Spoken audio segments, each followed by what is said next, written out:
ते लय भारीचे संपादक तुषारजी खरात यांच्याबरोबर वडूजला जाण्याचा योग आला.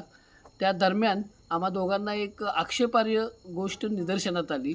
ती म्हणजे अशी की सदरच्या बाबतीत वापरण्यात आलेली गाडी ही खाजगी ठेकेदार शिवराज शंकर झेंडे यांची आहे असं निदर्शनात आलं. आणि विशेष बाब म्हणजे हा ठेकेदाराचे वडील हे प्रशासकीय अधिकारी आहेत. अशा स्वरूपाच्या गाड्या वापरणं कायद्यात बसतं का? मला तर असा दाट संशय आहे की त्याला VIP ट्रीटमेंट देण्यासाठी खाजगी वाहनांचा वापर करण्यात आला की त्याचा काही घातपात करायचा होता की आणखी काही करायचं होतं. या गोष्टीचा उलगडा होणं गरजेचं आहे. यासाठी तात्काळ या गोष्टीची चौकशी होणेकामी प्रथमतः पोलीस निरीक्षक घनश्याम सोनवणे यांना तात्काळ निलंबित करण्यात यावे, यासाठी लढा आम्ही उभा करणार आहोत.